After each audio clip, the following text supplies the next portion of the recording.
morning. We're so glad you're joining us again this week. We are talking about 10 values for the modern family. I'm here with my friend Roger.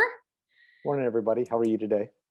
We could not be in the same room in the same city this week. And so we are talking via computer, which is very COVID friendly. So it works really well right now. That's right. To meet via computer. So we are on our 5th week and our 5th value this week, and we are pulling them from this book, More Than Words by Aaron Wathen. So we've talked about everything from love to peace to justice. And this week we are talking about joy, living with creativity and purpose. So yeah, Roger, what was your impression of this chapter of joy? I liked it. It's probably one of the shortest chapters in the book, but that's great because we all need to remember especially she stresses the little things in life and those little moments that are unplanned, where suddenly something pops in and we can, both within ourselves and through family and community, just something happens where we have that moment of joy. And a lot of it is through, as she says, through creativity. Yeah. And so we'll kind of jump into those, but I really enjoyed the chapters. It was a good chapter. Yeah, I did too. I think anybody who's a parent knows that a lot of times your most precious memories come from those unexpected moments at home or when traveling or with family that you didn't necessarily see coming. And so one of the things she talks about is that we, especially as Americans and especially as parents, we try to schedule joy. We try to manipulate situations to where we find joy. And oftentimes joy comes to us spontaneously, without planning, without manipulation.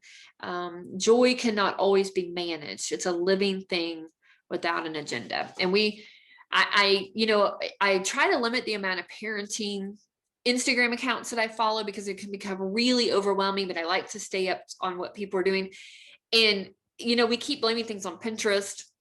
I'm not a Pinterest parent, a Pinterest mom or whatever, but if you pay attention to some of those, you will feel incredibly inadequate that you are not spending enough time trying to create these joy-filled moments for your child, when reality is they create those moments themselves and they don't need you manipulating and setting it up for them all the time. And so sometimes we have to stop and let those things happen and those things occur and be a bystander and not intervene. So she goes into, like, all of her chapters. She talks about practicing the value at home, practicing the value in the community, and practice and how the practice is found in scripture. And so she talks about practicing joy at home, which we've kind of alluded to. As a parent, it's a spiritual discipline to be fully present for those in-between moments of joy, because there's always laundry that needs to be done. There's always a phone call that needs to be made. There's always dishes, or, there's always those things. And so it is, I think, a spiritual discipline to just stop and be, and to just observe what your children are doing without being involved in it. Yeah. She gives us great examples of, just the little things, bubbles being blown on the back porch, that epic fort being built with all the blankets and sheets upstairs, just things like that we all experienced as kids that we just loved. And were some of the best times ever. Creating a slide down the stairs with a piece of cardboard and going crashing down into the basement. That's an up north thing, but those types of things that just, were so much fun and spontaneous, and it just brought us a lot of joy. Right.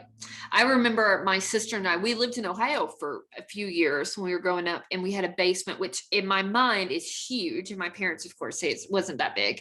And we created a Barbie world down in our basement. And I remember my mom just like this look of horror when she looked at it, because we created this massive Barbie world.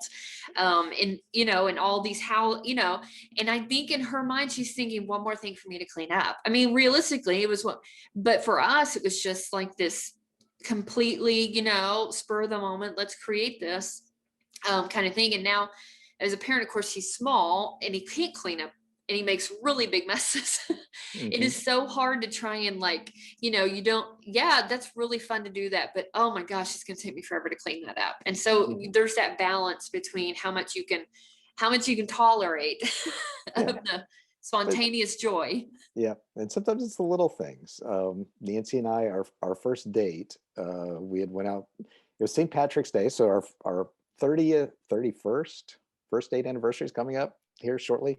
But anyway, we after dinner, of course, St. Patrick's Day, everything was filled up. It was hard to even get in. We found a little hole in the wall Mexican place. We had Mexican food, and the date was going well. So I asked Nancy what she liked for dessert. Her favorite dessert was Haagen-Dazs chocolate on chocolate ice cream bars. I walked to the 7-Eleven, bought 2 ice cream bars. We walked down to a park on the river, on the Caloosahatchee River in Fort Myers. We sat on a bench, we ate our ice cream bars and talked. That moment brought so much joy that every year, our thing is we get ice cream bars and we go sit by the water and we talk for our first date anniversary. Oh, So, there's just little things like yeah, that in life that pop up, and yeah, that required little cleanup. exactly. And not a lot of money either. No, not a lot of money either.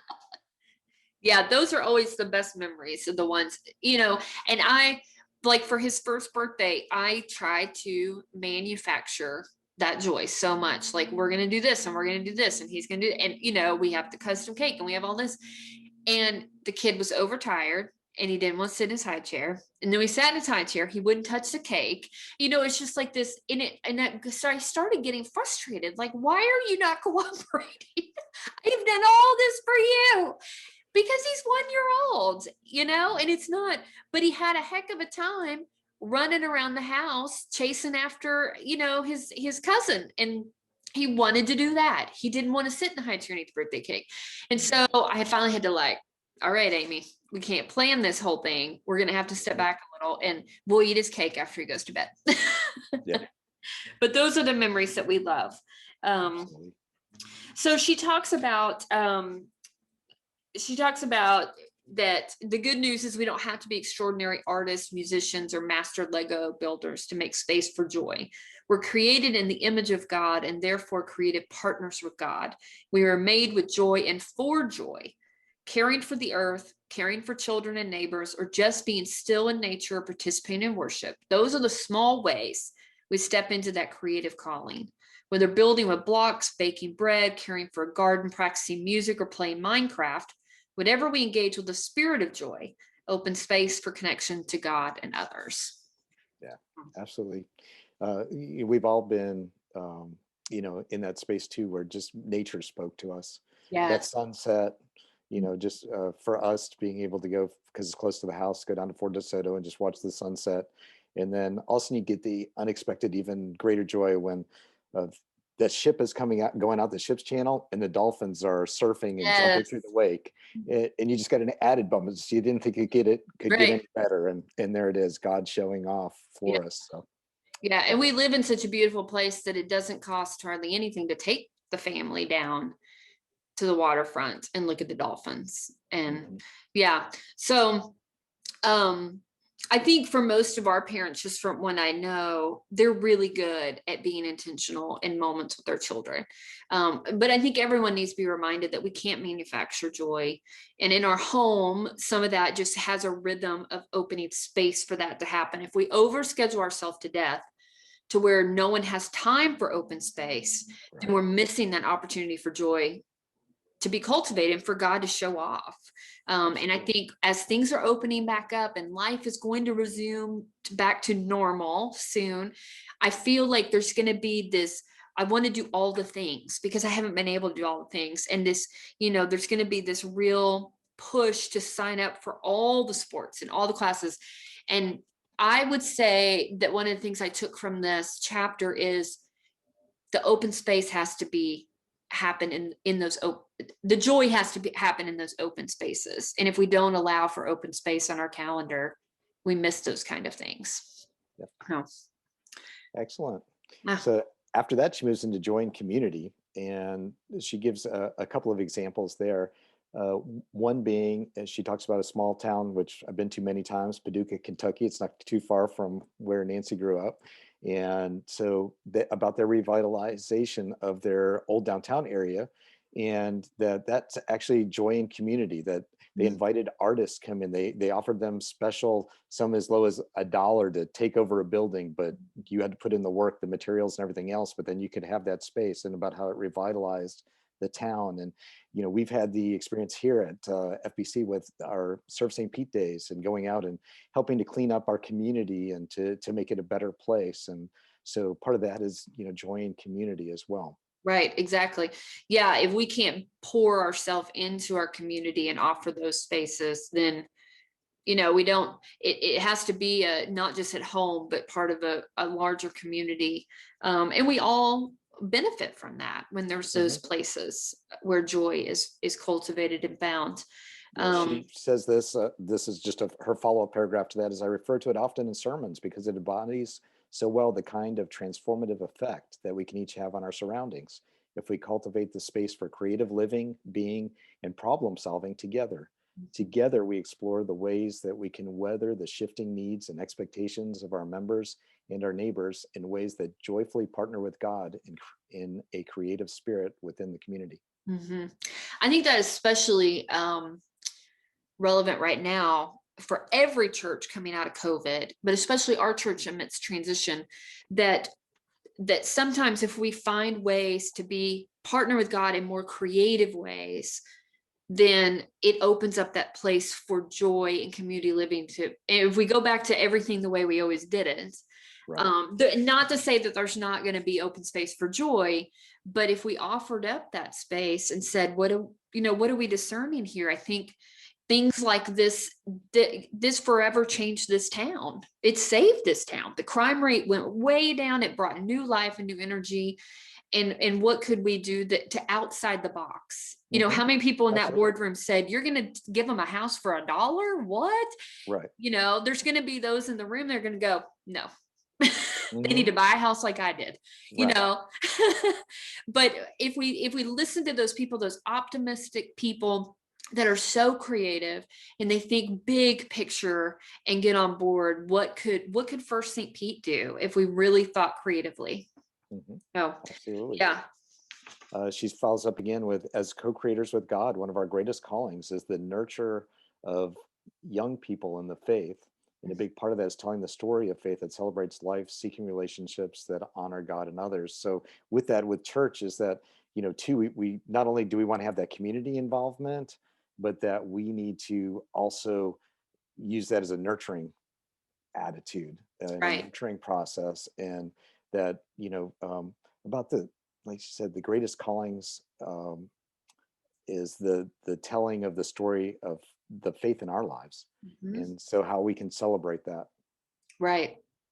Yeah. Cultivating our own faith story and being able to share that with others is a lot more meaningful than spouting off a Bible verse or, to kind of see that transformation within ourselves. And if our words match our actions, as well. One of the things I love that she talks about, and it's back in her family chapter, probably because of her job as a pastor, but I love how she says all the sermon prepping, the meeting, the sitting, the vision casting is really just creating a space for an organic thing to take shape.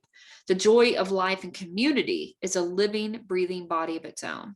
It often visits us in spite of our best efforts to leave it off the agenda.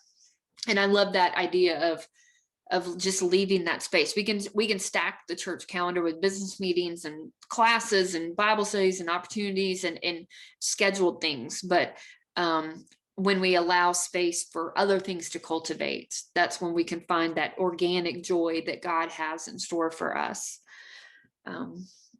She does talk about in community, and I think at home too, when we talk to our children about hard questions, and as your faith grows, that there are hard questions. We've all thought of those things, but what if, and if we offer up a open space for them to doubt and them to question without any kind of fear of retribution, that can be some of the most life-giving moments of joy that we can give our children or our youth or even the adults in our Sunday school class, that when they ask a question that we think is absolutely stupid or heretical or whatever, that we allow that question to linger and we think about it and we ponder it and we entertain it and we share our thoughts without any kind of judgment on them, and allow that person to kind of explore what the story holds for them. She says a healthy community learns to live with and engage difficult questions rather than committing all the precise answers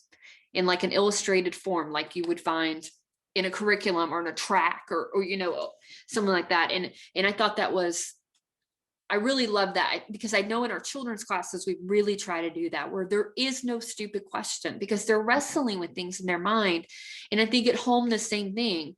Allow for the openness, allow for the questions, because the kids also have a relationship with God and they can bring things to the table that you never would consider, and just have wonderful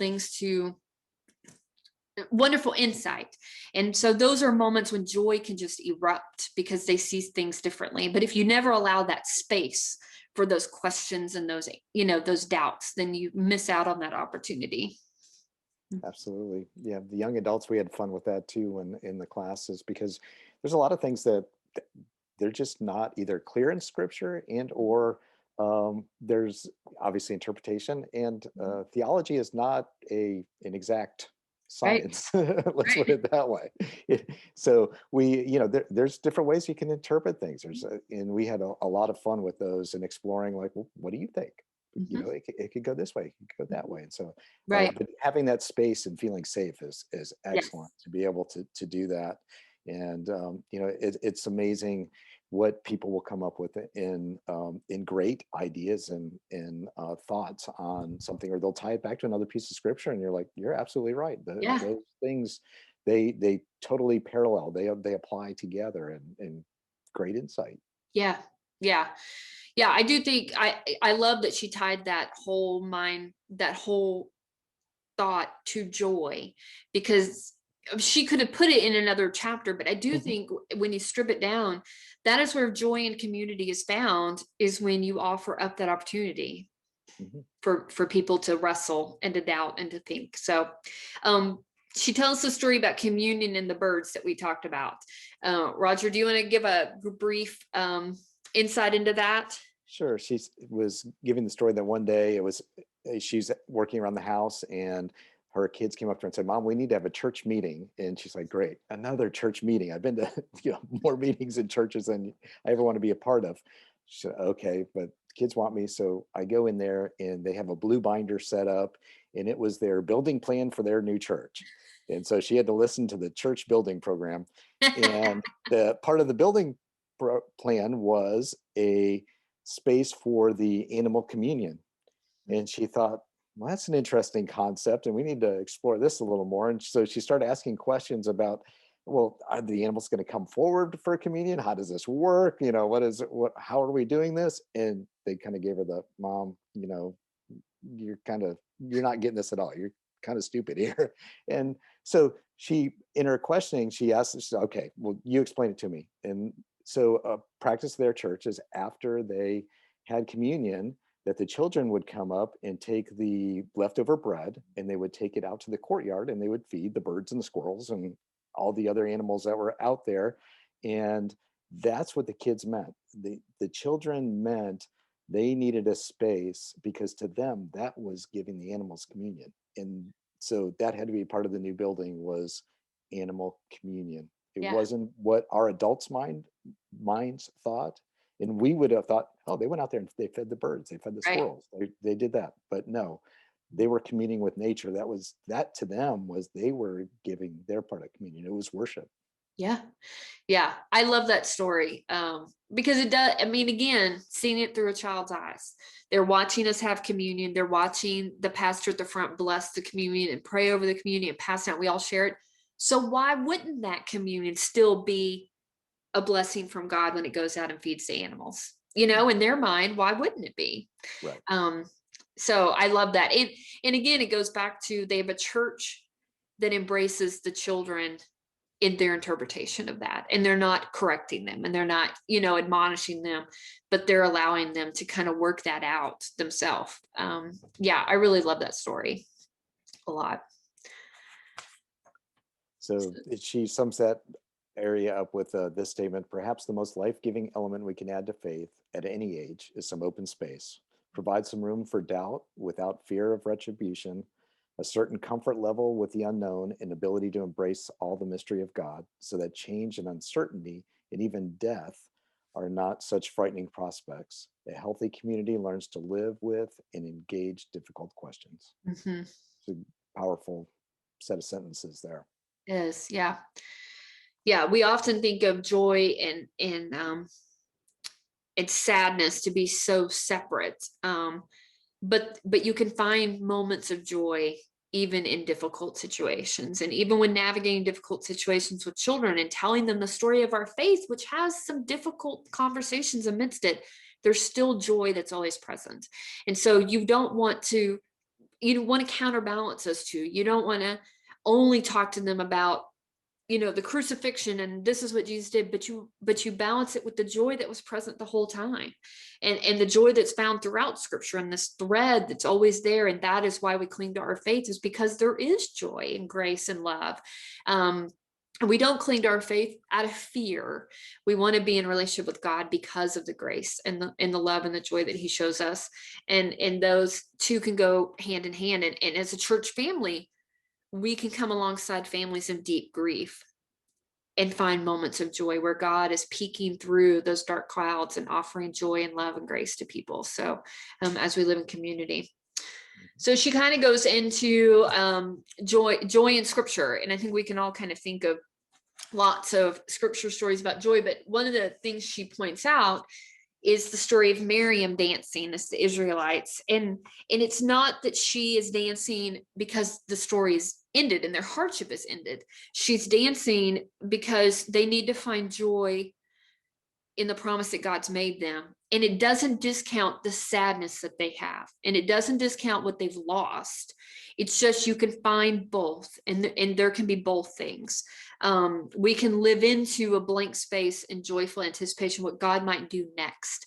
And it doesn't mean that we can't find joy and still have the hardships as well. I wrote down a sentence about that. It didn't diminish the real loss or the hardship, but it prepares for the glimpse of the new life that's unfolding in the meantime.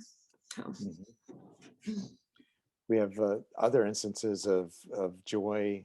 We think about David when he finally delivered the Ark of the Covenant to Jerusalem, and what eventually the temple then would be built, after his death. But in preparation for that, when the Ark of the Covenant was brought in, and David was in such joy that he danced, and the King James had that he was naked, although we know he was wearing a linen ephod. He was wearing the priestly garment, but we can go back more into that story about his wife. She was the one that thought it was inappropriate, but David was dancing out of pure joy in the presence of God, because he bringing that ark and what it meant to the Israelites, to Jerusalem, to its new home. Yeah, I love those moments where it's just it is respond. And in these two stories, they respond through dance, but it's just that unbridled joy. And we see that in children all the time, Mm-hmm. because they don't necessarily bottle up their joy. They usually just respond. And so we all could take a lesson from that to Mm-hmm. lean into those moments of joy and maybe dance a little. I don't know. You probably don't want to see my dancing, but me neither. Not good. It's not great. But those kind of times are throughout scripture where God's people responded out of joy and unbridled joy and joy back to God. They're honoring God and thanks for the blessings that they have been given. So, yeah. Any more, Aimee, that you can think of? I don't think so. I love this chapter because I think it came on the heels of a tough chapter. I felt like where we kind of had to wrestle a little. And so I think it's a good reminder to stop and smell the roses occasionally, but also make sure that we're leaving space for joy to occur, and leave space for God to cultivate those kind of things. Right. Yeah, the creativity aspect spoke to me too with that, that we have to allow for that creativity, and that creativity is God given as well. And just Exactly. celebrate that. Yeah, exactly. So great. Well, thank you, Roger, for joining me again this week. Thanks, Amy. It'd be a pleasure to be side by side again soon. But Yeah, we'll be in the things are same good. room next time. So next week we're going to talk about justice. So talk about another more challenging topic to think about. So thanks for joining us this morning. We'd love to hear how your family creates open space for joy. What kind of opportunities have you found found joy to break out into your family? And what are your favorite moments where you've experienced joy that was not manufactured? So yeah, we'd love to hear from you. All right. We'll see you next week. Have a great week, everyone.